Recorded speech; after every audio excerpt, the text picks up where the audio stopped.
We're gonna need a little backup. Because everything's just blowing up, dying on fire. You know, reverberating out from the center and stuff's exploding. They're strafing all my guys, and my grunts are running for cover the way grunts do. And elites and brutes and all these things together. The second you pick it up, you'll be drawn into it. It's just phenomenal. That was cool. When we started Halo Wars, I think it took us a while to get into the mindset of less is more. The simple controls and simple gameplay is actually just what people want and what's more fun anyway, so we always pull back towards that.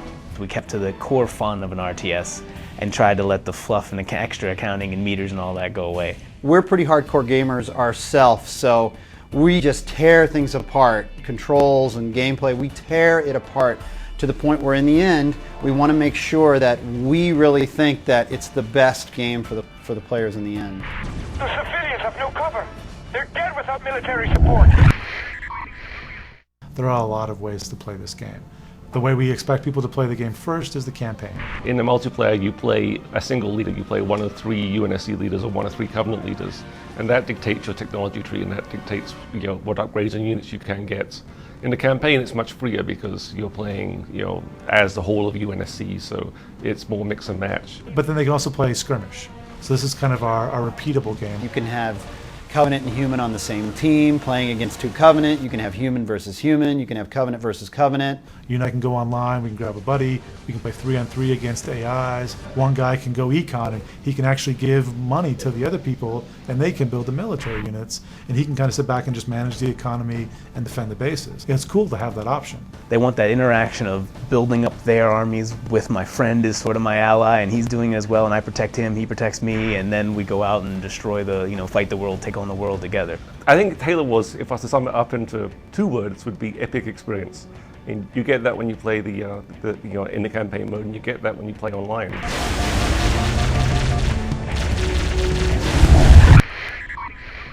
Halo Wars is a game where there's a lot of different strategies and tactics that people can choose to employ. Yes, standard tactics are your rush, your boom, and sort of your turtle, which is sort of the in-between build defenses to hold off a rush, but yet don't boom up your economy quite as much as a pure boom that leaves itself undefended. The balance of a strategy game is how good this unit might be against another unit, and usually people talk about the rock, paper, scissors balance relationship. You don't want one strategy that will always beat everything, because then there's not much strategy to the game. I like to rush other people. I'll tend to play Captain Cutter, and I'll build an elephant. I'll just start churning out infantry, and I'll be in your base attacking you within like 30-40 seconds. I'll absolutely crush you and wipe you from the map. The one I like is the dual scarab strategy for the Covenant. You can only have one of them with your default population limit. You have to actually go get a technology to increase your army size to actually get 2.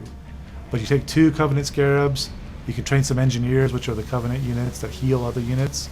You train 10 of those, 2 scarabs, and your Covenant leader, and you're driving around this destructive beam of light, just incinerating everything. It's throwing out hot lava and all that, and that's a good time. Whenever you think you know the strategy that beats all, somebody comes up with something else to beat it.